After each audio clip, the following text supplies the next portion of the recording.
Ce film n'a pas été joué par des acteurs, mais vécu par des hommes et des femmes qui ont donné des moments de leur existence à une expérience nouvelle de cinéma-vérité.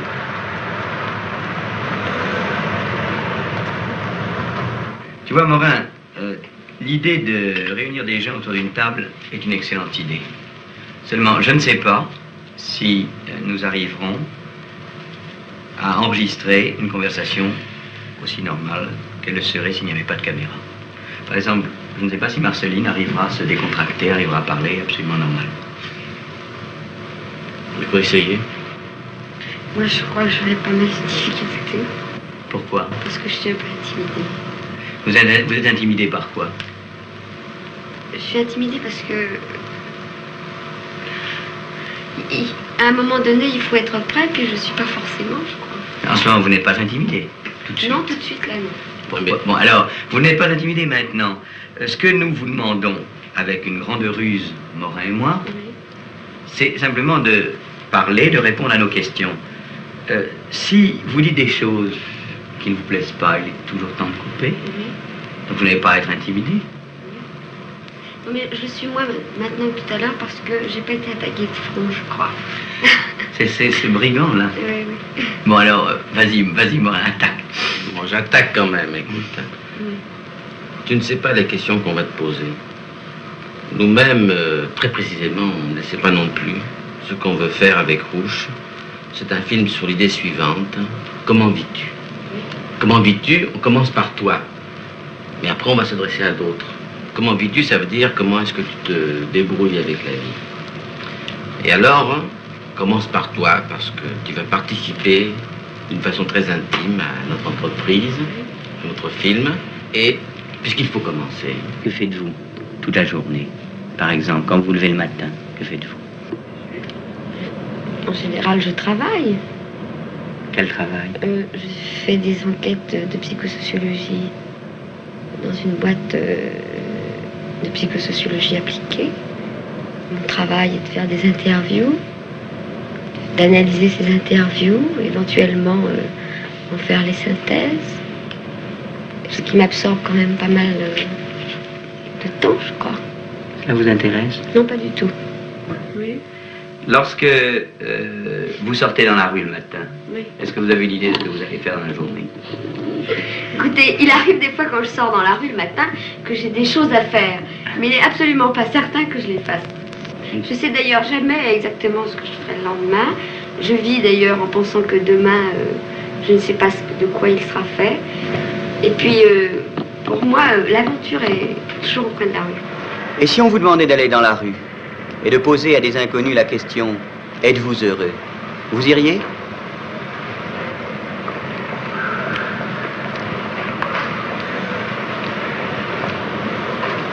Monsieur, s'il vous plaît, êtes-vous heureux? Il m'a dit qu'est-ce que ça peut vous foutre. S'il vous plaît, êtes-vous heureux? N'ayez pas peur, on ne veut pas vous faire de mal. Madame, s'il vous plaît. Pas le temps, je fatigue déjà beaucoup, alors là... Est-ce que vous êtes heureux, monsieur? Oh, me parlez pas de tout ça. Monsieur, s'il vous plaît, est-ce que vous êtes heureux? Toujours, oui. C'est vrai? Oui, oui. Oh oui, oh, ben là, ça va. C'est vachement là. Ce n'est pas ce que vous appelez heureuse. Heureuse, je suis heureuse en ménage, oui. Non, madame. Je vous en prie, Soyez mais gentille avec nous, ça se voit. Ça se voit pas sur les figures. Mais si, mon âge. Si, vous avez un visage très clair. Bon, alors je suis heureuse. Heureuse de vivre, malgré que j'ai 60 ans. Vous avez 60 ans? Oui, et que je fais 20 km tous les jours pour venir travailler à Paris. Je suis contente d'avoir la santé et un mari gentil. Ça dépend. Ça dépend de quoi? Ça dépend sur quoi. Vous savez, question d'argent, non. On n'est jamais heureux quand on est ouvrier. Et des fois, j'ai bien des misères. Oui. Vous n'êtes quand même pas malheureux. J'ai perdu ma soeur. Aïe. 44 ans. Oui, ma chère. Je suis bien embêté, croyez-moi. Maintenant, je ne cherche pas à comprendre. Et êtes-vous malheureux? Quoi? Malheureux? Pourquoi faire? Est-ce que vous êtes heureux ou malheureux? Ça dépend quelle philosophie vous adoptez. Non, on fait une étude sur le thème du bonheur. Le thème du bonheur. Oui. Et vous n'avez pas un nom à me citer? Enfin, je sais pas, si vous prenez Descartes ou... Ah Ouais, non, aucune philosophie, oh là là, non. Oui, je suis en train de dire ça. Est-ce que vous êtes heureux? Non. Non? Vous n'êtes pas heureux? En civil, on répondrait. On fait une enquête sur... Sur le logis? Non, sociologie. Non, Vous n'avez pas le droit de répondre? Non, pas en tenue. En civil, ça aurait répondu, oui. Sur le thème du bonheur. J'ai eu du bonheur, j'ai eu du malheur, j'ai eu un petit peu de tout dans ma vie. Ça ne peut pas être autrement, hein. Il faut bien partager un peu. Pourquoi vous êtes malheureux, monsieur? Parce que je suis trop vieux. C'est vrai? Oui, 79 ans. Non. Ah, pardon, si. J'ai 82. Et vous pensez... Non, n'ayez pas peur, c'est le micro. C'est un micro. Et vous pensez que quand on a 79 ans, on est malheureux? Ah, bah j'ai perdu ma femme, donc... Vous êtes seul alors? Ah oui, je suis seul. Puis j'ai un loyer de 6318 à payer tous les mois. Je suis à l'hôtel. Êtes-vous heureuse? Oui, très heureuse. Oui. Et vous, mademoiselle? Moi aussi, bien sûr. Nous sommes jeunes et il fait beau. Il n'y a pas grand-chose à faire dessus, hein. Vous voyez? Dames. Je viens de la part de Daniel, c'est lui qui m'a dit que vous vouliez bien accepter une interview. Oui. Je vais vous demander de me répondre à une seule question. Est-ce que vous êtes satisfait de vos conditions de vie? On a besoin de rien, on a tout ce qu'il nous faut. Ce qu'on veut, c'est monter, quoi. Non, dans un sens, on se plaint pas. Oui. Franchement, dire qu'on se plaint, on ne se plaint pas. Nous ne nous plaignons pas. Enfin, dire que... Moi, je crois que pour arriver dans la vie à quelque chose, pour être satisfait soi-même, il faut travailler. Oui. Non, mais ça dépasse le domaine des conditions de vie. Les conditions de vie, nous, on s'en sort parce qu'on triche un peu. Oui. Hein, parce qu'on fait un tas de choses, en fond, qu'on ne devrait pas faire. Oui. Hein, On t'aurait... Bon, Et vous, madame... mais non, mais si, c'est exact. Si vous me posez une question, je vous y réponds. Oui. Hein, maintenant, les évidemment, conditions de vie, elles sont pratiquement impossibles si elles sont faites régulièrement. Oui. C'est mon avis. Oui. Hein, c'est-à-dire que si je facture tous mes clients, si je fais tout régulièrement, à ce moment-là, mes facilités de vie sont impossibles. Et vous, monsieur, êtes-vous heureux? Ça dépend des moments, des circonstances. J'y arrive. Dans le fond, Paris, ça n'est pas tellement drôle. L'atmosphère, Les gens on sont manque de soleil, on a quand même une vie... L'automobile, ils sont fous, hein. Ils travaillent toute la semaine, ils font plus rien. Le dimanche, ils veulent pas abîmer la voiture et la mettre sur le bord de la route. Ils sortent la petite table, la petite chaise, ils s'installent. Pour pas l'abîmer, parce qu'un petit chemin creux, ils l'abîmeraient. Ils restent là, ils mettent 5 litres d'essence, ils mettent 3 heures pour rentrer. Vous trouvez que c'est normal? Et vous vivez différemment, vous? J'essaye. Oui. On essaie. On s'intéresse à des choses inutiles qui ne nous rapportent rien, quelquefois, uniquement pour s'amuser. Qu'est-ce que vous appelez les choses inutiles? D'abord, on a des amis. Bricoler. On bricole des choses qui ne serviront jamais à rien. On passe du temps, quelquefois, à rien.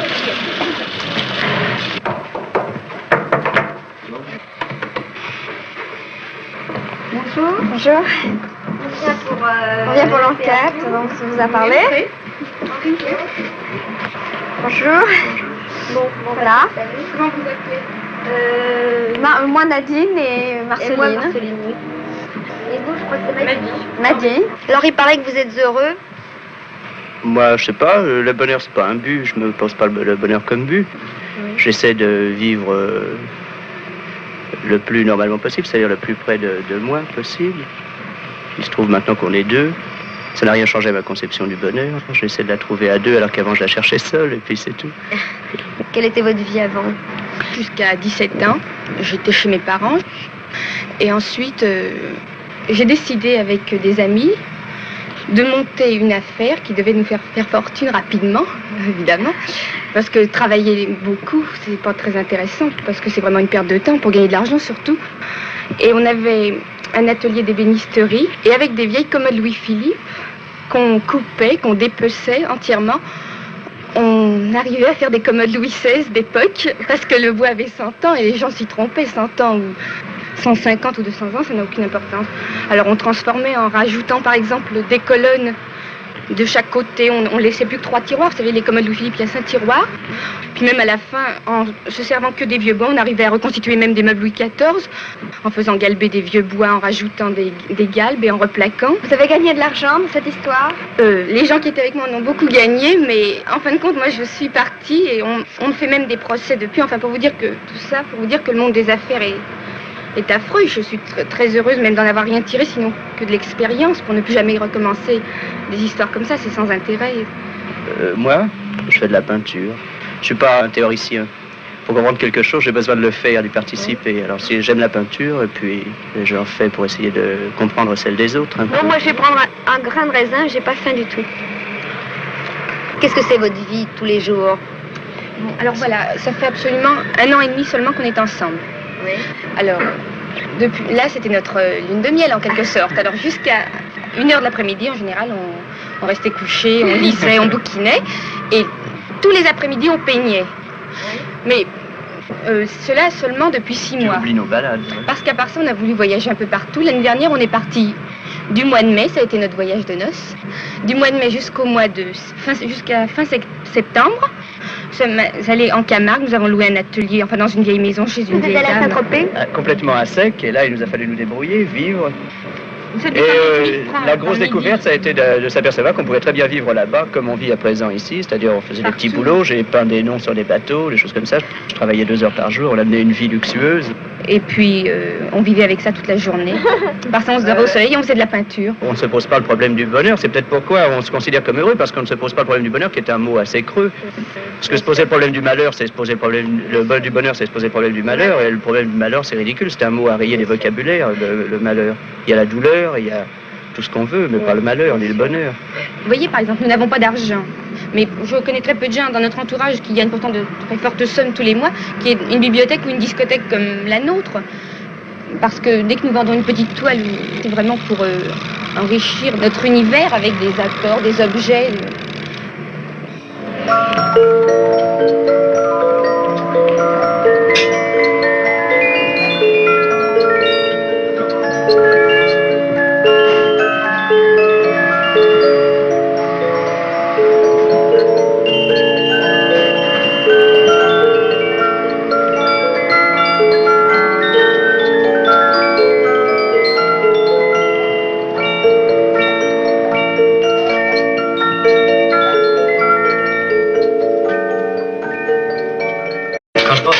Il faut se lever tous les jours à la même heure, mettons à 6 heures, et puis vous prenez votre café, après vous prenez le même trajet tous les jours pour aller à la gare, et puis arrivé à la gare, vous montez les escaliers, vous montez dans le train, et puis vous arrivez, vous rentrez par la même porte tous les jours, et puis à la pendule, vous pointez tous les jours, et alors vous mettez à votre planche, et puis vous commencez à dessiner. Puis à midi, on recommence, tous les jours c'est la même chose, on part et puis ça y est, on va manger, et puis après on revient, puis le soir on prend son train, on rentre chez soi, puis on mange, et puis on va se coucher. Et alors c'est toujours comme ça. Alors je trouve ça ridicule, moi, ça, quand j'arrive le matin, quand j'arrive devant la porte de l'usine, je sais pas, je sens qu'il y a quelque chose, je sens que je me révolte, et puis je dis, oh, puis après tout, je m'en fous. Moi, j'ai pas entendu un mec qui me dise que son boulot est bien. Mais Angelo, vous avez les mêmes sentiments que lui? Oui, à peu près. Bon, il y a beaucoup de mecs, ce qu'ils veulent, eux, c'est devenir, monter les échelons d'ouvriers, devenir technicien. Au lieu de technicien, enfin, ils pensent devenir, je sais pas moi, ingénieur peut-être. Alors ils suivent des cours. C'est ça qu'ils espèrent. Mais quitter pour aller où? Pour faire les marchés. Il y en a beaucoup qui quittent pour faire les marchés. Puis ils reviennent. Il y en a qui quittent pour aller monter un commerce. Bon, il y en a qui réussissent, il y en a d'autres qui réussissent pas, ils reviennent. Le problème, il est le même pour les gens de bureau, pour tous les gens qui travaillent dans n'importe quel organisme dans l'usine. Il est le même. C'est que le travail est tellement parcelé, est tellement arrivé à être si petit, si on veut, qu'on arrive à faire un travail qui est monotone et qui est emmerdant et qui est toujours le même. Je pense que moi je fais 24 heures par jour.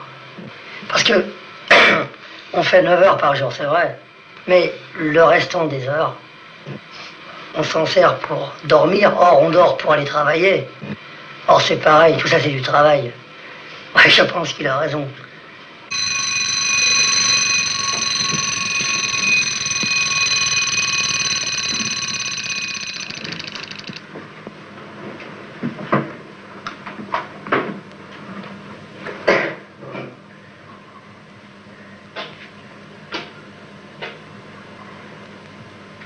Ça va?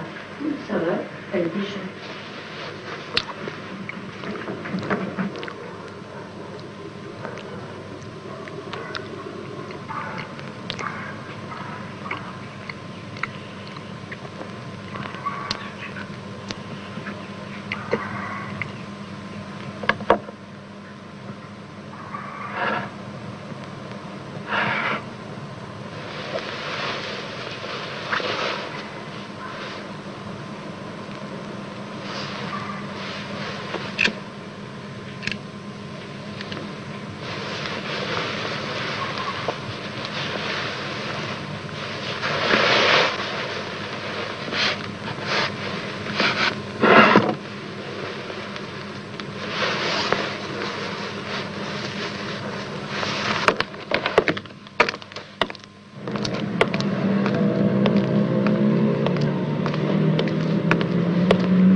Angelo, tu as vu Landru, tu avais envie de le connaître. Eh bien, il est là maintenant. Vas-y. Qu'est-ce que vous faites en France? En France, je suis au collège de Villeneuve-sur-Lot, à Lot-et-Garonne. Au Snoncon, je me plais beaucoup. Moi, je travaille chez Renault. Ah, vous travaillez chez Renault? Oui. Ah ben, mon vieux Renault, on entend tellement parler en Afrique, la compagnie Renault, tout ça. C'est une grande renommée. Ah, une très grande renommée. Pour les Africains, c'est la seule maison automobile qui existe. À part Renault, il n'y a plus personne. Mais est-ce que... je sais pas moi, Bazin, il me viendrait jamais à l'idée de travailler dans une usine. Parce que j'estime que dans une usine, vous êtes là, vous êtes enfermé, vous êtes là toute la journée avec ce bruit de moteur et tout ça. Vous avez vachement raison. C'est dégueulasse. Je me demande comment on peut faire pour arriver à rester dans une usine. Comme vous dites, enfermé. On est contrôlé. Il y a cette espèce de division qui se crée déjà entre ouvriers. En plus de ça, il y a la maîtrise qui nous harcèle, qui est toujours derrière nous, les contre-maîtres. C'est ça. C'est vraiment dégueulasse. Et vous avez raison quand vous dites que vous vous demandez comment on peut faire pour rester dans une usine. C'est très dur. Seulement, on n'a pas le choix. Parfois, rien d'autre que ça. Quand vous êtes venu en France et que vous ne saviez absolument rien, vous ne connaissiez rien, vous ne connaissiez personne, hein, et c'est justement ça que je voudrais que vous me parliez là un peu. Ouais, quand je suis venu en France, effectivement, je connaissais personne. Enfin, je connaissais personne. Je connaissais pas exactement la vie en France. Et j'étais obligé, enfin, de me débrouiller, enfin, de m'y faire. Dans ma condition, quand même, c'est assez difficile. C'est un Africain en France. C'est pas... Pour nous, le problème qui se pose, c'est une question d'adaptation. Et il y a autre chose aussi c'est que, bon, dans la vie, il y a des gens qui ont des complexes d'infériorité. Quand je parle de complexe d'infériorité, je parle exactement de moi, c'est-à-dire... Oui, j'ai compris, mais il y a un truc que je voudrais vous demander. Enfin, je peux peut-être te tutoyer, tu veux bien? Oui, au point où on en est. Il y a un truc que je voudrais te demander, c'est... Est-ce que tu as toujours ce complexe? Moi, non. Non, j'ai plus de complexe. Parce que, quand même, je suis arrivé en France, je me suis aperçu que les Français de Paris, c'était pas les mêmes que les Français d'Afrique. Et... Ça ne t'embête pas du tout, tu es noir, tu t'en fous. Bon, moi, je m'en fous. Comme je dis, moi, j'ai un système. Je frappe à une porte, quand elle s'ouvre, j'entre. Quand elle obstine à se fermer, ben, je fais demi-tour. C'est simple. Tu es vachement gentil, tu me plais beaucoup. Écoute, je vais te dire, qu'est-ce que tu penses, toi, des ouvriers? Les ouvriers, moi, enfin, les ouvriers de France, je ne les connais pas exactement. Tu les connais pas?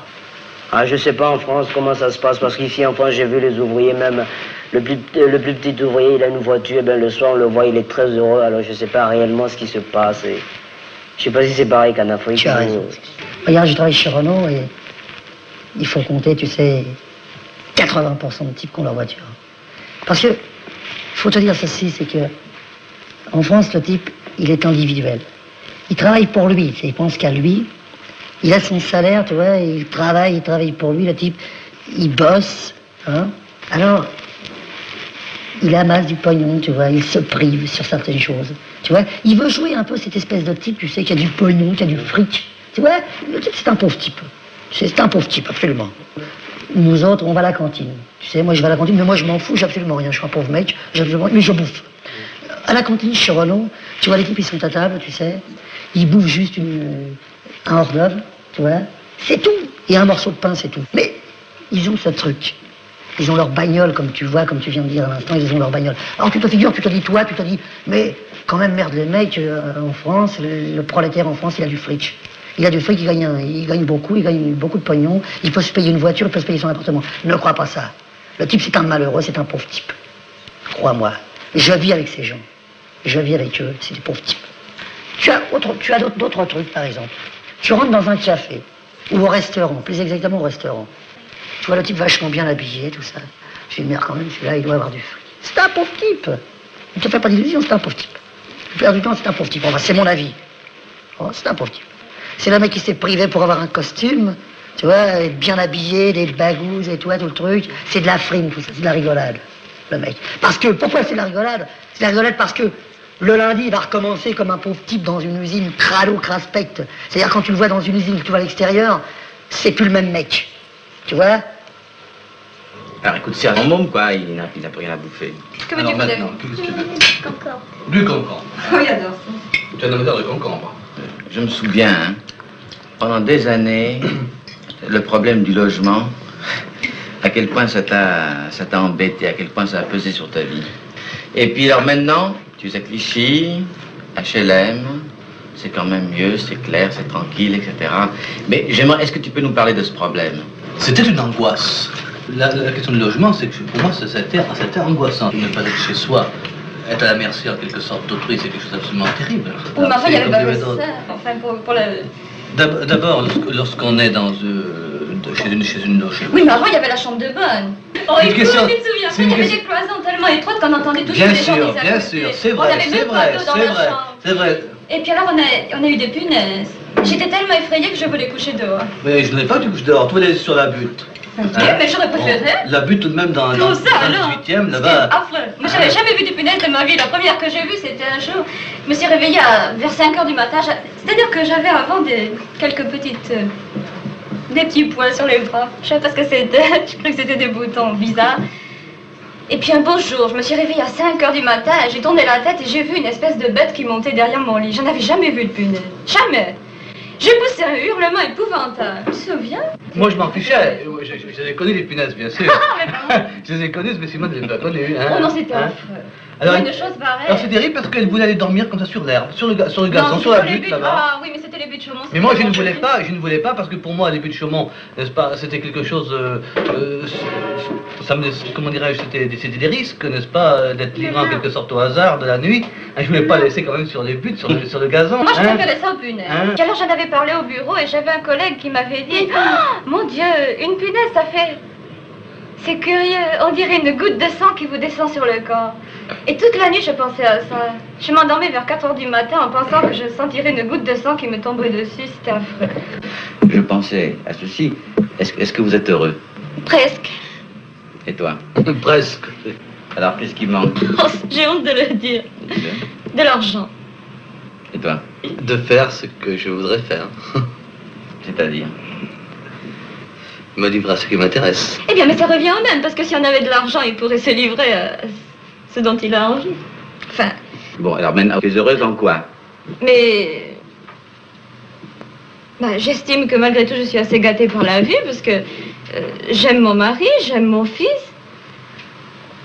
J'ai une petite situation, mais qui me plaît. Pour moi, le travail, c'est du temps perdu. D'accord, mais tu te souviens, tu as milité, on militait au même parti, on aspirait à une autre vie. Oui, bien sûr. Alors on met une croix là-dessus? Hélas, les idéaux ne sont pas toujours réalisables et même pas souvent réalisables. Alors évidemment, on accepte ou on n'accepte pas la vie qui nous est faite. Il faut s'adapter. C'est là précisément. J'admire, moi, et j'envie ceux qui précisément peuvent s'adapter dans leur totalité. Moi, j'en suis réduit à une sorte de partage, n'est-ce pas, intérieur, partage intime. Et j'abandonne une partie, n'est-ce pas, que j'adapte. Et l'autre partie, qu'est-ce qu'elle fait? Eh bien, je la garde. Jusqu'à maintenant, je la sauvegarde, exactement. Je la sauvegarde. Et qu'est-ce que c'est cette partie? Eh bien, c'est la partie authentique. Je pense que le drame de notre époque, c'est que on choisit de moins en moins son travail. On n'entre pas dans quelque chose, on tombe dans quelque chose. Parce que tout simplement, il faut avoir, sinon pas un titre, mais un poste, un emploi officiel. Parce qu'il faut une carte d'identité, il faut une carte de travail. Un homme aujourd'hui, qu'est-ce que c'est un homme? C'est un paquet c'est une carte d'identité, c'est un paquet de fafres. C'est ça un homme de nos jours, n'est-ce pas? Tout le monde ne peut pas être artiste, tout le monde ne peut plus être artisan. C'est un manœuvre. Alors il faut vaincre l'ennui, toute une journée. Un travail qui intéresse, pas un travail pour, comment dirais-je, dans lequel on ne trouve aucun intérêt, qui n'a aucun sens.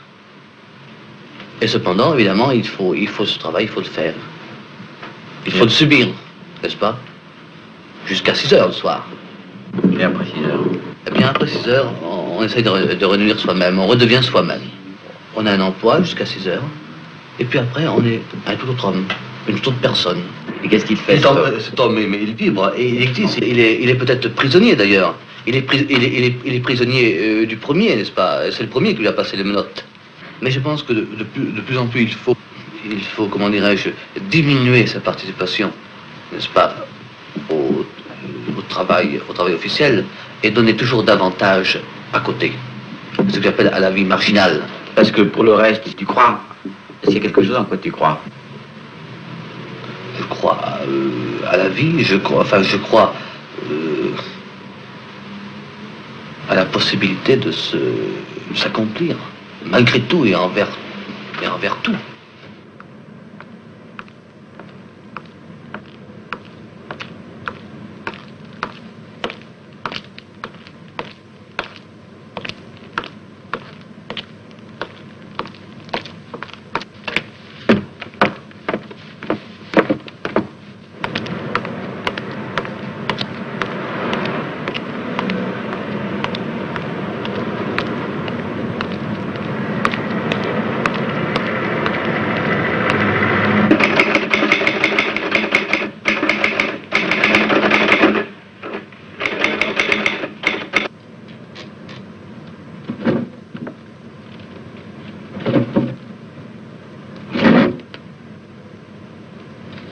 Marie-Lou, tu as 27 ans. Tu es venue d'Italie en France il y a 3 ans. Et depuis 3 ans, il s'est passé pour toi une expérience tout à fait nouvelle. Quand tu étais à Crémone, tu vivais chez ton père, qui est petit bourgeois, on peut dire ça. Ici à Paris, tu vis dans une chambre de bonne, sans eau. Tu as fait l'expérience d'être une étrangère. Et puis, tu as connu des garçons, tu as connu des choses, tu as connu Paris, tu as eu des amis nouveaux. Et alors, c'est ça que je veux dire. Qu'est-ce qu'il y a de nouveau pour toi? Tu m'as parlé de la différence entre ma vie bourgeoise en Italie et ma chambre de bonne à Paris. En effet, ma chambre de bonne, ça m'a servi à quelque chose. J'ai passé un hiver, plusieurs hivers d'ailleurs. Il n'y avait pas de chauffage, c'était froid. C'était la première fois que je vivais sans confort. Ça m'a soulagée la première année. J'étais bourrée de mauvaise conscience quand je suis venue à Paris. Et je ne sais pas, c'était con, mais ça me faisait du bien d'être mal. Et puis je pense, c'était la première fois que je travaillais aussi. Les premiers temps que je me réveillais à 7 heures, même si j'étais crevée, j'étais presque heureuse de prendre le métro, de me retrouver dans un mouvement. Je crois que vraiment, je me suis sentie insérée dans quelque chose. Mais ça a duré très très peu. Maintenant, j'en ai marre de ma chambre de bonne. J'en ai marre d'avoir froid l'hiver. J'en ai marre d'être dans le métro aux heures d'affluence. Je trouve pas du tout de la communication. Je trouve que c'est désagréable, que ça ne sert à rien. Oui, mais écoute, enfin, tu poursuis quelque chose, tu as un espoir. Vraiment, si je vais être honnête, je ne le sais pas. Il y a des moments où je me dis, heureusement que je suis venue à Paris. C'est vrai, j'ai l'impression d'avoir rattrapé une perte de temps. Je me sentais en décalage par rapport à tout quand je suis venue ici. J'étais renfermée chez moi, isolée. Quand j'étais en Italie, j'ai épuisé mes expériences intérieurement. Je voulais me heurter à la réalité. Je l'ai fait. J'ai cru que c'était bon. Maintenant, je me demande s'il fallait passer par là. Je bois, par exemple. Ça aussi, je trouve que... Je ne sais pas, je voulais me libérer des alibis quand je suis venue en France. Je voulais vivre... Pas par compensation, je voulais vivre parce que je voulais vivre, quoi. Et puis...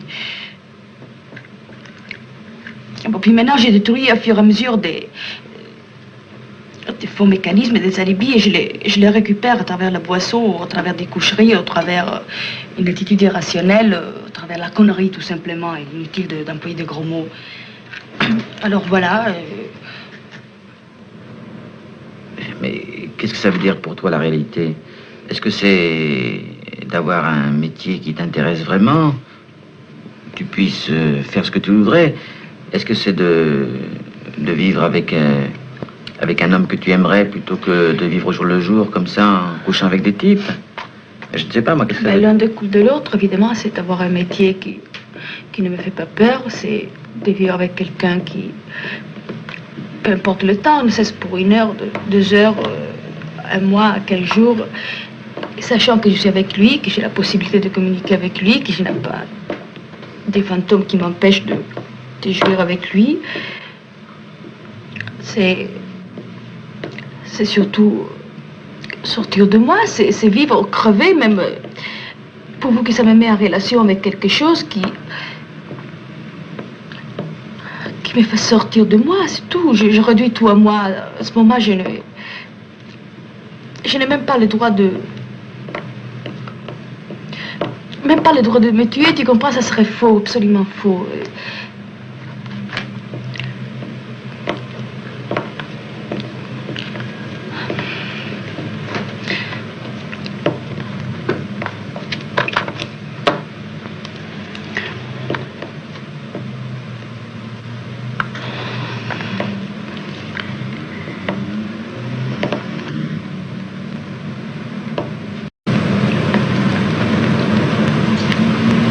Pourquoi est-ce que tu réduis tout à toi? Quoi? Est-ce que tu réduis tout à toi? Je le savais.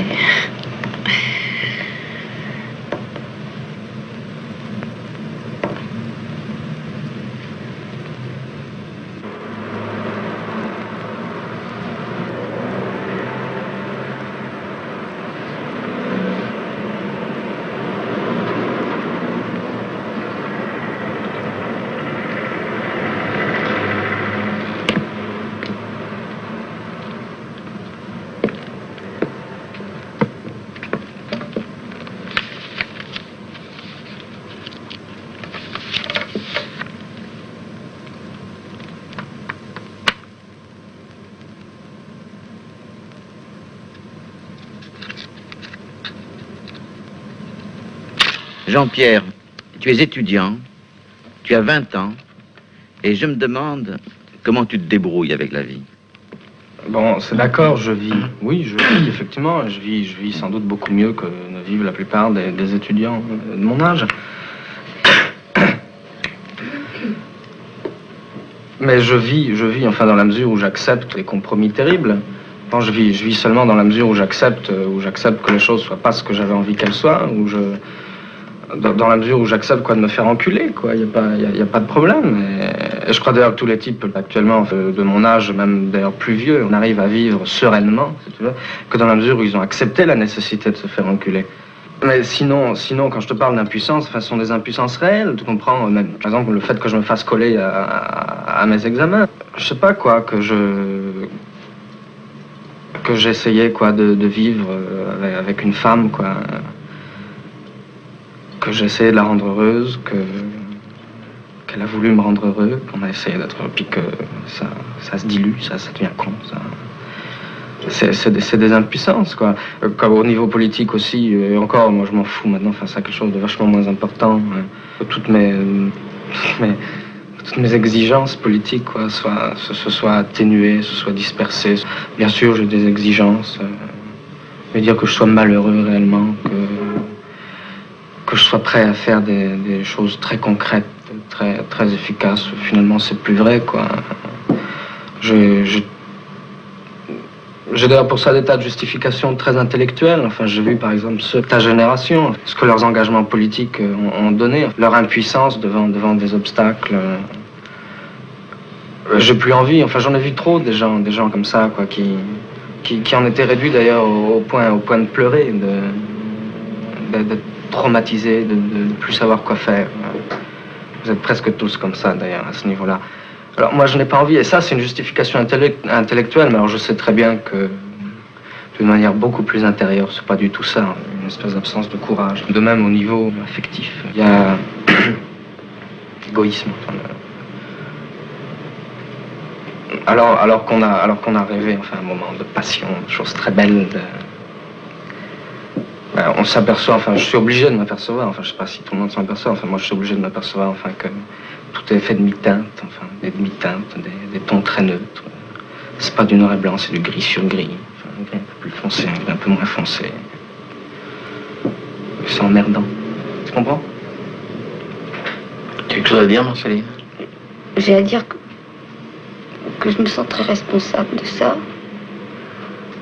Parce que c'est par moi, d'une part, que tu as connu tous ces gens qui étaient prêts de pleurer après leurs expériences politiques.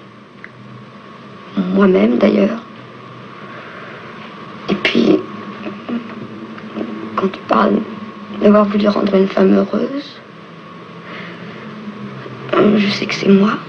Alors je me sens un peu responsable de toutes tes impuissances dans la mesure où je t'ai fait sortir du courant dans lequel tu devais rester, peut-être.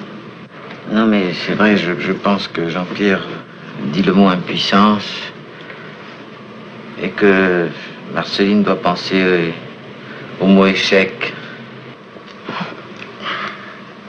Moi, j'ai un sentiment d'échec depuis tellement d'années.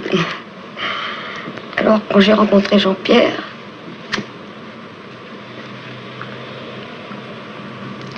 j'ai tellement voulu que ce soit pas ça. J'ai tellement voulu qu'il n'ait pas les 20 ans que j'avais eus.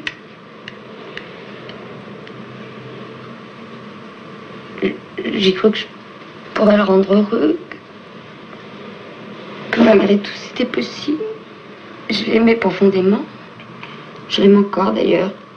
Et puis, c'est encore un échec. Et c'est pas seulement un échec pour moi, c'est une douloureuse expérience pour lui. Parce que je pense qu'il m'aime encore un peu, peut-être. Nous arrivons à ceci, c'est qu'actuellement, le film, jusqu'ici, s'était cantonné dans un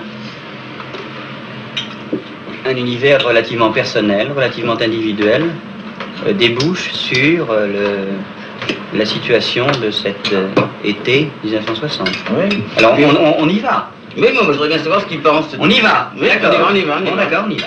On y va.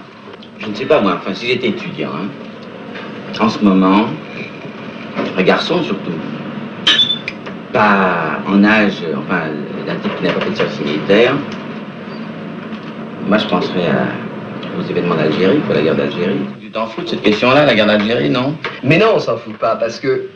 Mais ne serait-ce que pour cette raison, c'est qu'un jour, enfin, je sais pas, l'année prochaine, dans 2 ans, dans 10 ans, eh ben, il y aura des sujets prodigieux de films sur la guerre d'Algérie. T'es un esthète, alors à ce moment-là, tu parles des films futurs que tu voudrais faire sur la guerre d'Algérie, bon, bah, très bien. Si la majorité des Français manifestaient leur opposition, et manifestaient publiquement. Mais pour quel but?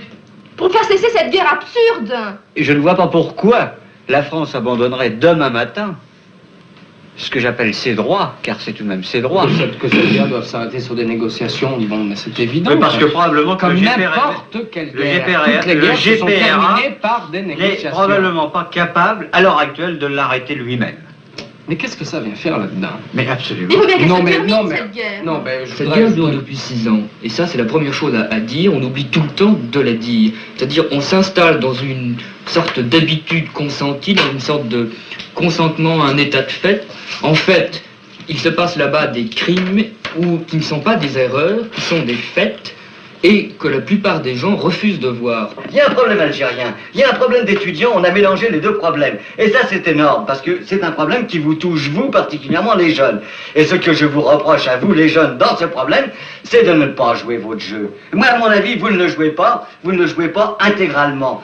Vous parlez au nom d'un mythe de la jeunesse, enfin vous parlez plutôt d'un mythe de la jeunesse. Il n'y a pas de mythe de la jeunesse. Ben si, dans votre bouche, enfin on sent, enfin on entend le mythe de la jeunesse montante, la jeunesse glorieuse, la jeunesse combative, la jeunesse agressive et active. La jeunesse active et agressive, je suis parfaitement d'accord. Et pourquoi? Parce que c'est la Parce seule qu'à qui 20 ans, on peut tout faire, parce qu'à 20 ans on est disponible, c'est pas vrai. Par rapport à cette question de la guerre d'Algérie, tout le monde est vaseux finalement. Même ceux qui croient avoir des opinions bien tranchées, bien fermes, des solutions. C'est très vaseux la France. Tu peux sortir de cette vase dans laquelle tu te complais. Bon, ben là, je regrette, mon vieux. Il s'agit d'apporter sa pierre contre l'absurde, chacun. Et c'est une œuvre que chacun peut faire sans se poser des problèmes d'ensemble. Il ne faut pas partir de l'ensemble et du groupe et des mots abstraits, il faut partir de ce qu'on est chacun. il faut parier et il faut faire parier les Français sur cette idée que finalement les hommes peuvent crever cette guerre.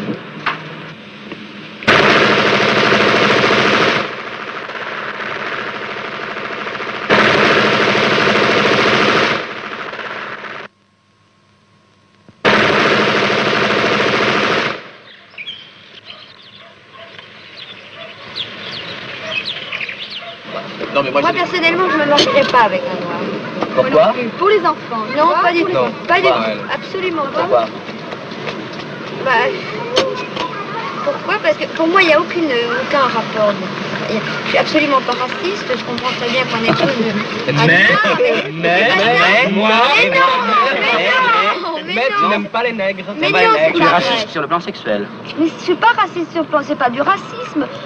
Moi, je peux avoir des rapports sexuels avec quelqu'un qui me plaît, je peux pas en avoir avec quelqu'un qui me plaît pas. Donc, les noirs ne te plaisent pas? J'ai pensé très longtemps que c'était pas possible, je le pense toujours. Seulement, parce que j'ai pas envie. C'est tout, c'est une question d'envie. Seulement, je me souviens, il y a 2 ans, au 14 juillet... Ah bon. Alors? Qu'est-ce qu'il y avait? Une faiblesse? Mais non, j'ai pas eu... Non, pas du tout. Mais je me souviens que pour Beaucoup la de première courage. fois... Non, pour la première fois, à bal de 14 juillet, j'ai dansé avec un noir. Tu étais ému. Et sa manière de danser était tellement extraordinaire. Alors, vas-y. Bon, voilà pourquoi moi je suis même pas d'accord. Tu vois, par exemple, les Noirs qui sont en France, en général, quand ils vont au bal, on aime leur façon de danser.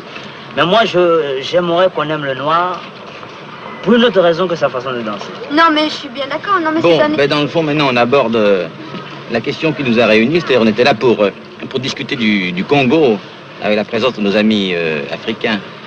Mais avant qu'on discute, moi, je me demande si, malgré que depuis des jours, la presse en gros titres nous parle de ces événements, si nous, à Paris, nous nous sentons vraiment concernés par ça. Je veux savoir si Jean-Pierre, par exemple, si Marceline, si Régis se sentent concernés, de quelle façon ils se sentent concernés par ça. Moi, je sais que je me suis senti concerné une fois, une seule, mais vraiment physiquement, parce que je regardais le journal télévisé, et après que le speaker ait montré quelques images, annoncé quelques événements, il a conclu en disant avec un petit ton sec, on voit ce que ces gens-là font de leur indépendance. Le Belge, il est arrivé au Congo, il s'est dit, bon voilà. L'argent à gagner? L'argent à gagner? Non, mais il ne s'est même pas dit ça, il s'est dit tout d'abord, pas d'élite, pas d'ennui. Donc je me sens tombé, mais oui. Toi, Nadine, qu'est-ce que tu en penses? Ben, moi, je pense que comme Landry, c'est une... Tu as été à Léopoldville? Oui, j'étais à Léopoldville. Pendant combien de temps? Pendant 1 an. J'étais pensionnaire justement chez ces bonnes sœurs qui se sont fait violer. Oui, c'était affreux, quoi, parce que le fait est là, les Africains étaient absolument parqués. Enfin, ils n'avaient pas le droit de venir dans certains quartiers. C'était vraiment affreux, quoi. Est-ce qu'un habitant de la Côte d'Ivoire se sent engagé en tant que noir parce qu'un noir du Congo belge est en train de faire? C'est-à-dire, est-ce qu'il y a vraiment une solidarité de race? Tu te sens responsable ou non? Parce que si je me sens responsable. Oui. Il éveille à la violence, on peut reprocher la violence, mais c'est une question de colère. Ça aurait été une histoire entre Congolais et Ivoiriens, un Guinéen, par exemple, ne se serait pas senti engagé. Mais dès que c'est le blanc qui maltraite le noir, tu comprends? Tous les États, tu comprends, d'Afrique sont des États colonisés.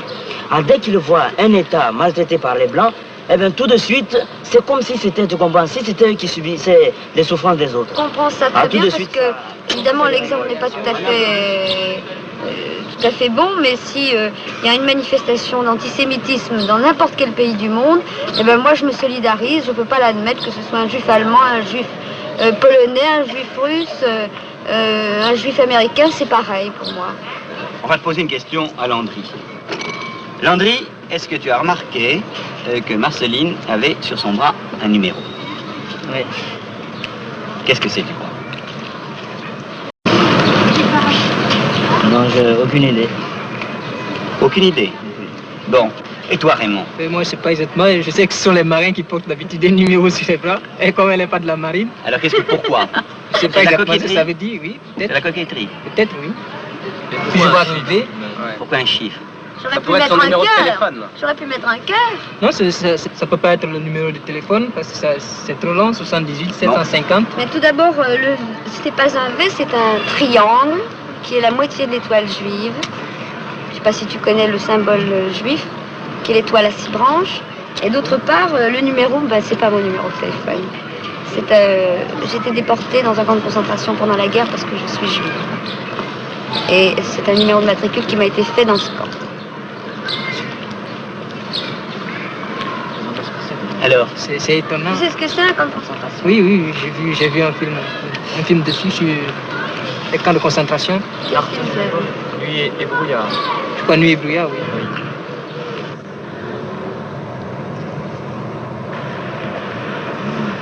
C'est aussi désert cette place de la Concorde.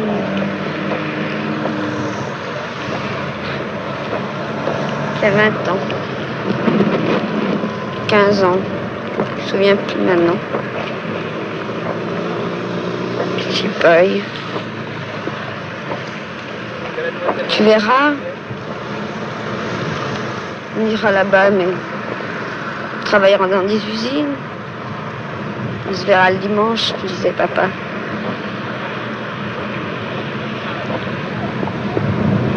Toi, tu me répondais. Tu es jeune, toi, tu reviendras. Moi, je reviendrai sûrement pas.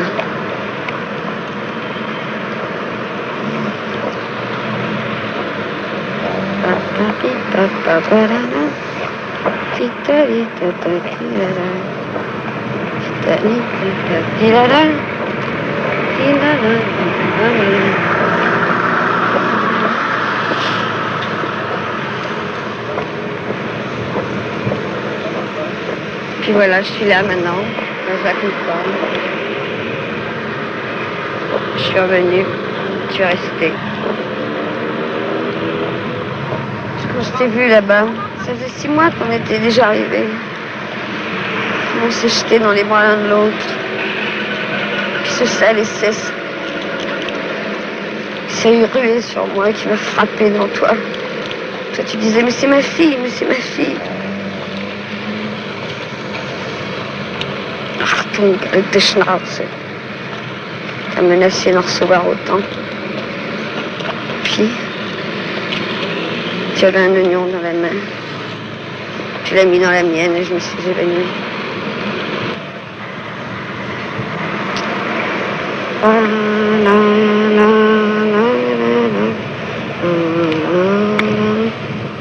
Les grands préparés cageux. Papa. Quand je t'ai vu, tu m'as dit. Et maman, et Michel. Tu m'as appelé ta petite fille. J'étais presque heureuse d'être déportée avec toi tellement je t'aimais. Papa. Papa. Comme je voudrais t'avoir maintenant.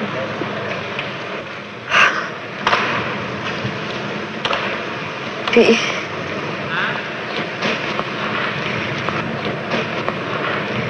je suis revenue, j'étais dure. J'étais dure.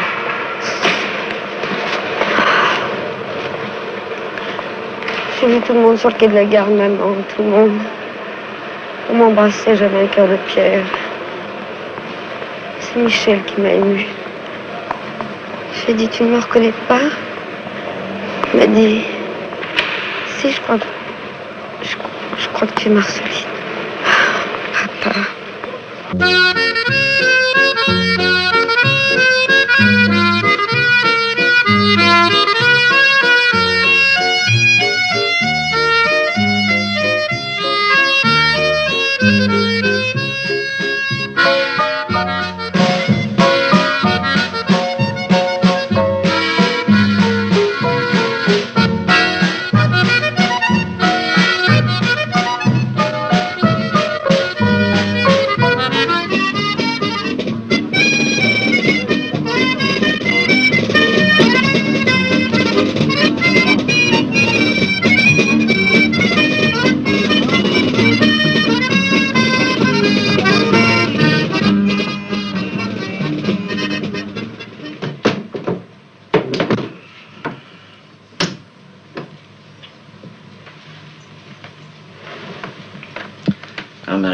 Ça fait un mois qu'on qu'on a fait cette discussion ensemble.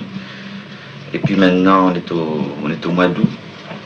Et alors, une chose qui m'avait frappé, tu vois, il y a 2 soirs, on marchait dans la rue, et je te parlais d'une question de ce film. J'avais dit que j'avais posé à nos amis Jacques, employé, et à sa femme la question, êtes-vous heureux?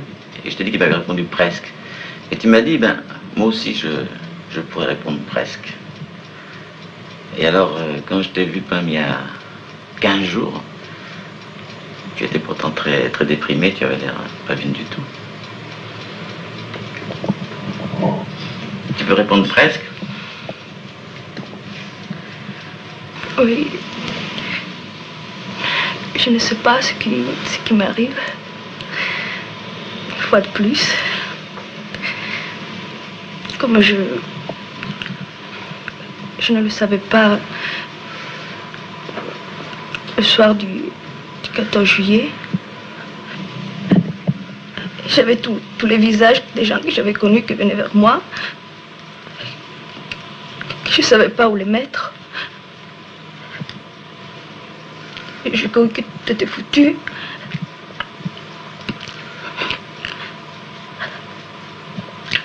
Je crois que j'ai passé un cap ce soir-là. Après, il y a eu 2 jours vides. Puis tout à coup, les choses se sont ordonnées. J'ai vu à nouveau les gens. Je suis sortie de l'imaginaire. Alors, tout devient tellement simple et facile. Tout ça est venu brusquement? Toute seule? Tu es venue tout seul?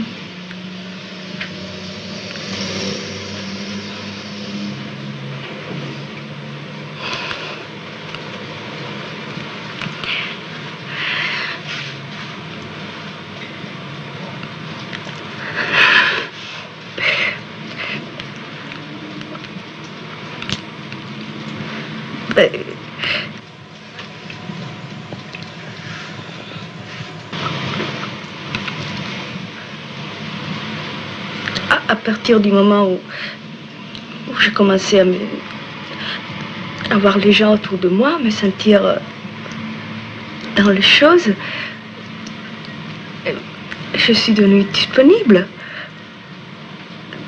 Disponible à tout. C'est pas à l'amitié, à l'amour aussi. C'est ça qui a changé les choses.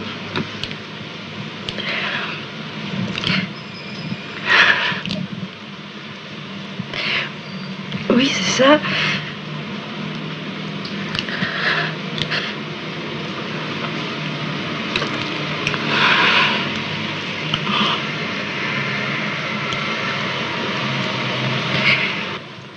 C'est ça, mais ce qui est plus fort de tout, c'est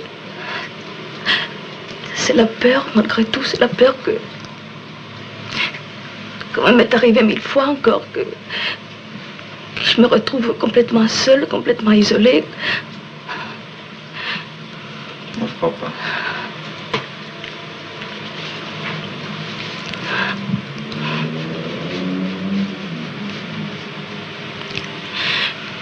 Qu'est-ce que tu veux que je te dise? On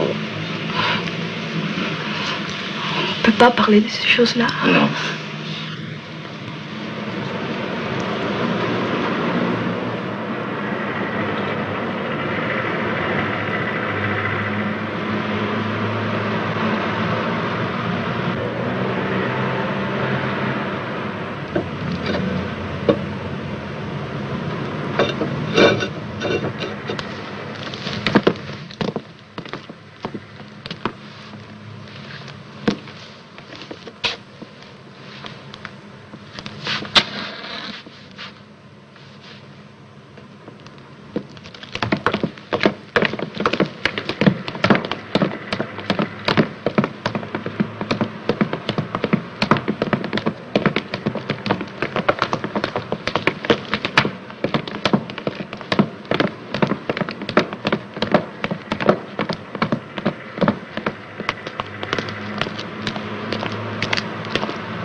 Angelo, Edgar me dit que ça ne va pas. Qu'est-ce qui s'est passé exactement? Le matin, dans l'atelier, j'ai repris mon travail, quoi. Quand vous m'avez laissé, Oui. Ils sont arrivés, ils m'ont dit, on t'appelle au bureau. Alors moi, je croyais que c'était d'ailleurs, tout d'abord, j'ai cru que c'était sur le problème du travail. Je me suis dit, bon, j'ai loupé certainement une série de pièces, alors ils vont me gueuler.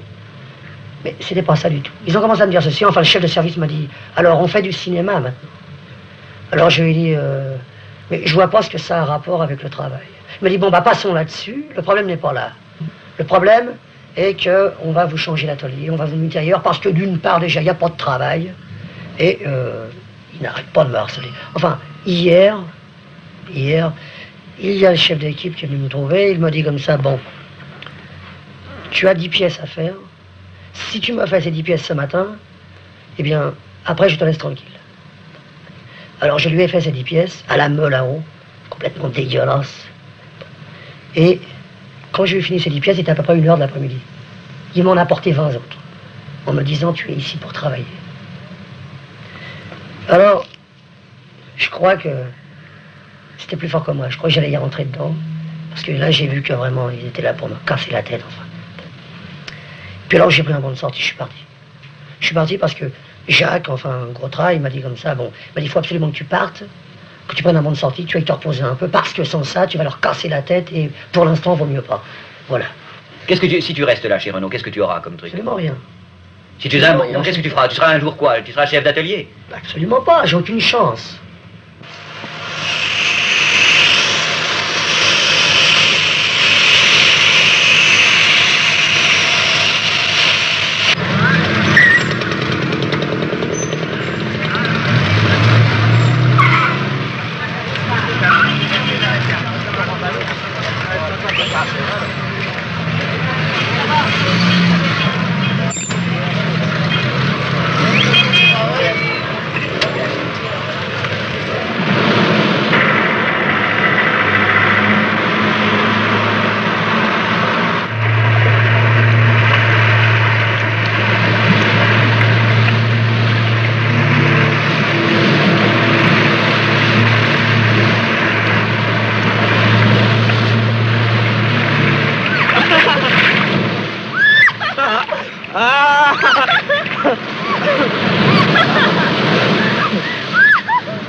Et c'est comme ça que Landry est devenu l'explorateur noir de la France en vacances.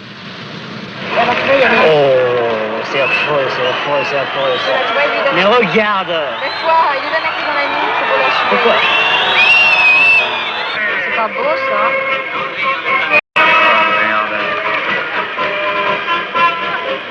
Regarde, regarde. Oh là, merveilleux.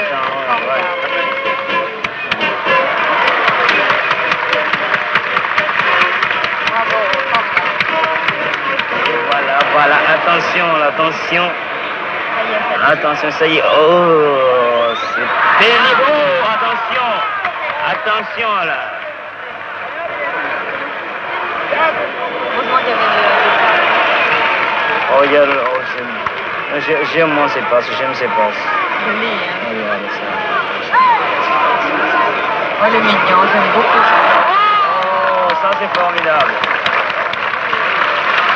Ça au moins, ça c'est beau à voir, tu vois. C'est beau à voir. On va mourir les bêtes, et ça s'en va. Et oui, c'est ça le plaisir. C'est le plaisir de la province.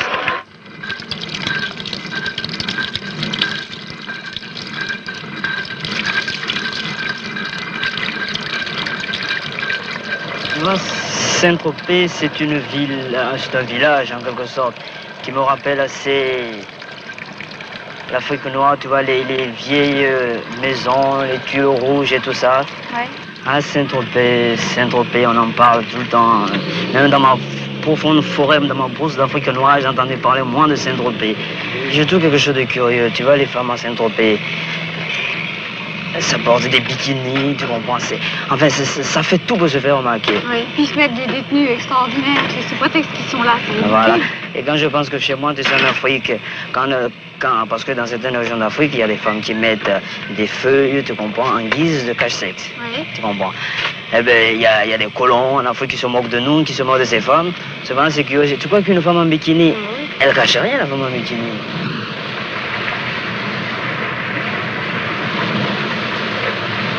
C'est déjà pas tellement amusant de faire des photos publicitaires. Maintenant, je commence à avoir l'habitude. Il faut bien gagner sa vie, alors comme les photos publicitaires, ça rapporte un peu, c'est pour ça que j'en fais. Sinon, il y en a qui n'ont pas besoin, alors ceux-là, ils peuvent critiquer, c'est toujours cela d'ailleurs. Ce qu'ils demandent, une photo mademoiselle.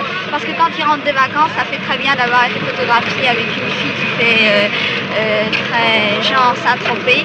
Alors ils montrent ça à tous leurs amis et alors ils sont heureux avec ça. Ça, c'est le point de vue de la foule, c'est toujours pareil.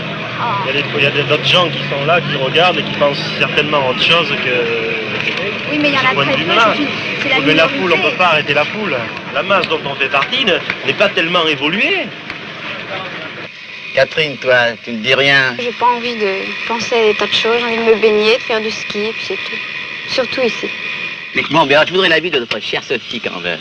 Tu vois, tous ces gens parlent de choses. Est-ce que tu connais bien Saint-Tropez? Vraiment? Je peux pas dire vraiment très bien, parce que il faut avoir vécu plusieurs mois dans un endroit pour bien savoir. Mais enfin, je suis venue un peu l'année dernière parce que je faisais des tournées dans les casinos aux environs et puis j'avais une petite villa. Maintenant, n'est-ce pas, dans la rue, nous demandons à tout le monde « Alors, tu t'amuses bien à Saint-Trope ?» Alors, ça fait très bien de répondre « On s'emmerde ici ». C'est un snobisme de répondre « On s'emmerde » parce qu'en ce moment, c'est l'époque de répondre qu'on s'emmerde à Saint-Tropez. C'est ça. Les gens s'emmerdent partout d'ailleurs maintenant, alors. On s'emmerde, ça vient de soi, parce que quand on a une vie personnelle intérieure, on s'emmerde nulle part. Oui, oui, bien sûr, toujours très simple. Et des petits soutiens-gorge balconnés, mi-poitrine. Et ici, il y a beaucoup de vedettes. Et alors, par la même occasion, beaucoup de metteurs en scène. Alors, toutes les petites jeunes filles de Paris descendent ici, avec leurs petits bikinis, leurs petits pantalons collants et leurs longs cheveux et leur email, n'est-ce pas, les cils un peu comme ça, très comme il faut. Et alors, elles espèrent toujours qu'elles vont rencontrer un metteur en scène. Évidemment, elles ont tout sauf la tête avec un peu de cervelle. Évidemment, c'est pas donné à tout le monde. N'est-ce pas, Marceline? Bon, alors, qu'est-ce que je vais vous dire encore maintenant? Que Saint-Tropez, c'est vraiment un endroit charmant avec un paysage extraordinaire. Bien sûr, c'est dommage qu'il y ait tous ces gens-là, mais ces gens-là, ils sont ailleurs aussi. Alors, pourquoi être contre Saint-Tropez? Moi, personnellement, je m'ennuie pas à Saint-Tropez. Voilà.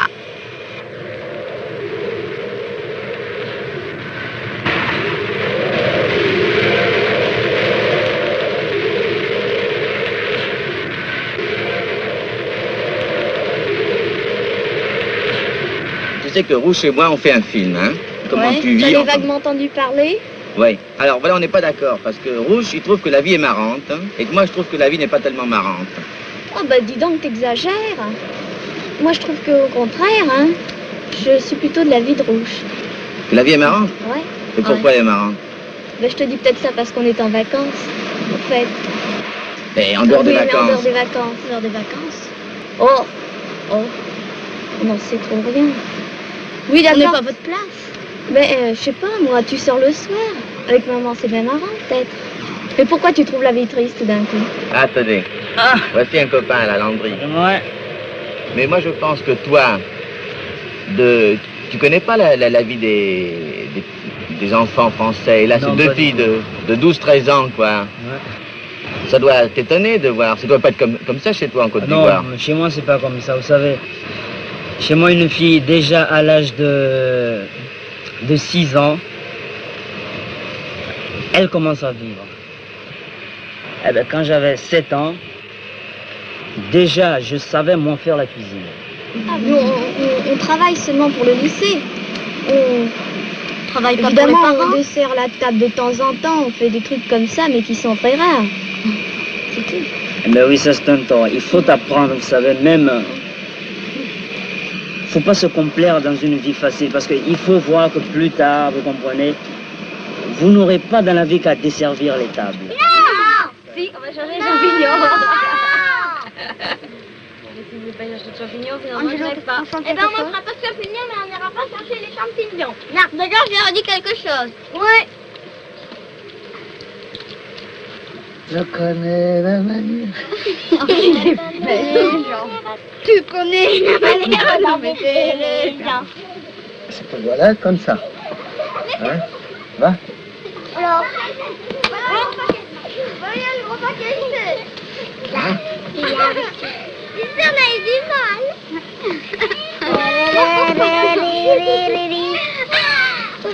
C'est peut-être un peu petit. Vas-y, vas-y, mets ton pied sur le truc. Angelo, tu mets ton pied après aussitôt, tu te pends là. Hein? Voilà, très bien. Angelo, voilà, tu mets ton pied là, et puis aussitôt tu vas le mettre là, l'autre. Appuie-le ton pied, mais oui. Mais ah, oh là là.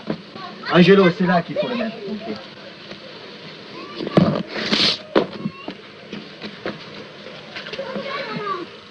Vas-y, vas-y. Et ton pied, l'autre pied. Mais non, il ne met plus haut. Il ne met plus haut, idiot. Idiot, plus bas ici, ton pied. Sur le gratton, là. Voilà, un peu. Voilà, ici. Angelo. Ah, moi, c'est idiot. Voilà. Ça y est, maintenant, ça y est. Mets ton pied là-bas, à la marche, à la marche. À la marche, Angelo. Yes. Voilà. Ça y est. Ah non, je pourrais jamais mettre du gueule en bas. Mais je gueule parce que t'es idiot, mais c'est tout, autrement je gueulerai pas. Mais non, enfin, tu as beaucoup plus de force que moi dans les bras. Dans les bras. Hey.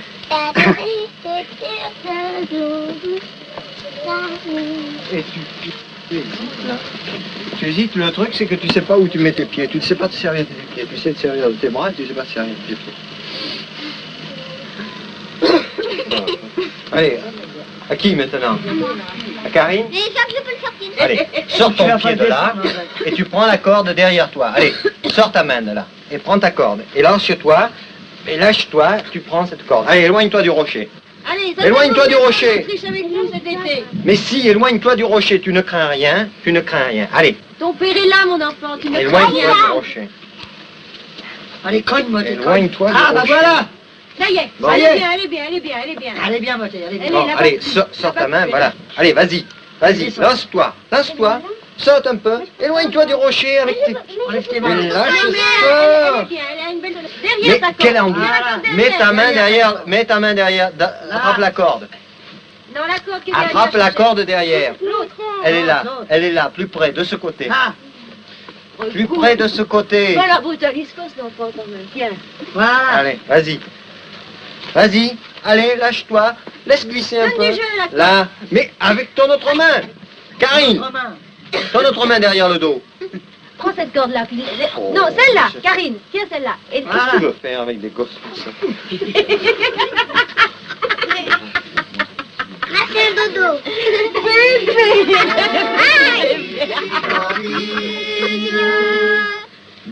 Dites-moi où les voit-on?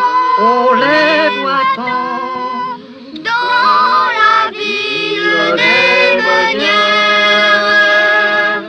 Fontaine, pays d'amour, au bord du ruisseau d'eau claire, fleurs d'argent chante toujours, et les blanches collerettes de le pays breton. Vous venez de vous voir sur l'écran. Edgar et moi, nous voudrions connaître votre avis. D'abord, les enfants. Véro, est-ce que tu aimes ce que tu as vu? Oh ben, c'est moins bien que du Charlot, mon frère. Toi, quelle est ton impression finalement? Je sais pas, moi, explique-moi. Écoute, il n'y a pas d'expliquer. Il y en a qui disent que c'est pas vrai, d'autres qui disent que c'est vrai. Ben, qu'est-ce qui est pas vrai? On peut pas mentir devant une caméra, quand même. Et en fait, chaque fois que la plupart ont voulu s'exprimer, ils disaient souvent des généralités. Mais dans la vie, on ne dit pas des généralités. Exemple. La discussion entre Angelo et Landry. Ben, c'est une discussion qui qui dit beaucoup de généralités. Au contraire, c'est formidable quand il dit à Landry je t'aime bien. C'est qu'il y a eu un contact, quoi. Ils ont les mêmes problèmes. Angelo et... Tu peux pas dire qu'ils ont les mêmes problèmes. Mais il y a un contact humain entre deux. On peut dire qu'ils se sont découverts tous les deux. Oui. Ce sont deux sensibilités qui se sont rencontrées. Pour moi, c'est la scène la... Excuse-moi. C'est la scène la plus vraie, une des scènes les plus vraies qu'on ait faites. Parce qu'il y a une amitié qui s'est formée comme ça, sous nos yeux. Que tu dises qu'il y a une sympathie pour d'Angelo de Landry, bon, mais ça, c'est évident. Mais c'est pas ça que je dis. C'est que tout ça, c'est pas naturel. C'est pas naturel et c'est archi faux, enfin. Bon, je suis pas d'accord parce que quand il y a eu le passage avec Landry, je ne connaissais pas Landry, je ne connaissais rien de lui. Et puis, il s'est trouvé que quand j'ai discuté avec lui, les caméras, je les voyais plus. Je voyais plus les caméras, c'était uniquement le problème qui m'intéressait. Si tu examines tout ce qu'on a vu là, je trouve que c'est un film extraordinairement pénible parce qu'une part de ce qu'on a vu est parfaitement ennuyeux. Et ce qui n'est pas ennuyeux, l'est au prix incontestablement d'une très grande impudeur. Je trouve que finalement, pour avoir une petite étincelle de vérité, il faut que le personnage soit en général, je ne fais pas une règle, seul et au bord d'une crise des nerfs, c'est-à-dire quand il est en train de parler de quelque chose qui l'a profondément touché. Avec ce système, on ne pourrait obtenir que des scènes qui soient artificielles ou des scènes qui frisent, et non seulement elles le frisent, mais elles le sont carrément, qui sont impudiques. Moi, je dis comme lui, elles sont impudiques. Et au début, lorsque vous aviez demandé si on avait envie maintenant de connaître les gens, etc., moi, il y a un certain nombre de personnes ici, et je m'en excuse, que j'ai absolument pas envie de connaître après ce film. Et entre autres, j'avoue que Marie-Lou, moi, ça me gênera atrocement, ça me gênerait, parce que... elle nous a dit trop de choses, elle s'est trop dévoilée. Je trouve que Marie-Lou a été vraiment extraordinaire et la seule envie que j'ai maintenant, c'est de la connaître. Les propos de Maxi m'ont semblé monstrueux. Et vraiment, alors pour moi, ce sont des réactions qui sont contre l'émergence de la vérité dans le monde et dans la vie sociale ou dans la vie entre les gens. Marie-Lou, la caméra en face d'elle ne joue plus. Elle joue un rôle non d'inhibition, mais au contraire de recherche d'elle-même. Et pour Marceline, ça a été exactement la même chose. Elle se parle à elle-même. Et c'est en ce sens que cela nous gêne, parce qu'on sent que ça ne concerne qu'elle. Et d'autre part, c'est là où on est vraiment extrêmement pris et complètement pris. Si la séquence de Marceline est beaucoup plus parfaite que les autres, tu dis c'est plus vrai que du vrai, mais c'est parce qu'elle joue. C'était des souvenirs extrêmement intimes et des souvenirs les plus présents à moi.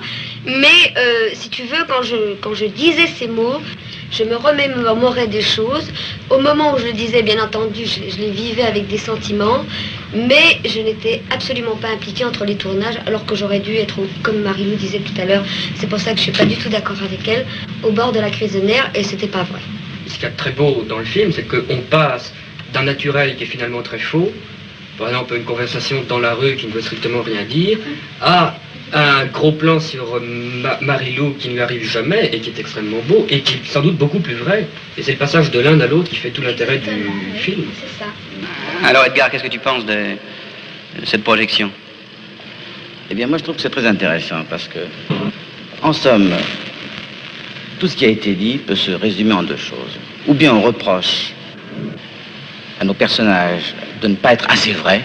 Par exemple, Jacques reproche à Angelo d'être une sorte de comédien quand il est avec Landry. Ou bien on le reproche d'être trop vrai. C'est quand Maxi, la femme de Jacques, reproche Marie-Lou, n'est-ce pas, de se mettre à nu devant la caméra. Ça veut dire quoi? Ça veut dire que nous arrivons à une sorte de degré où nous interrogeons une vérité qui n'est pas la vérité des rapports quotidiens. Si on allait un peu plus avant, les gens, dès qu'ils sont un peu plus sincères que dans la vie, on leur dit ou bien vous êtes des cabotins, des comédiens, ou bien on leur dit vous êtes des exhibitionnistes. Oui. Alors c'est ça quand même qui est le problème de fond, parce que nous, ce que nous avons voulu, si les gens pensent que ce sont des comédiens ou des exhibitionnistes, notre film est raté. Mais en même temps, moi par exemple, je peux dire que je sais, que je sens que ce ne sont ni des comédiens ni des exhibitionnistes. Mais seulement ils ne peuvent pas le savoir.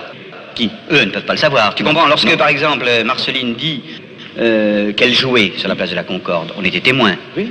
Elle ne jouait pas. Si elle jouait, je veux dire que c'était la partie la plus authentique d'elle-même. Bien sûr.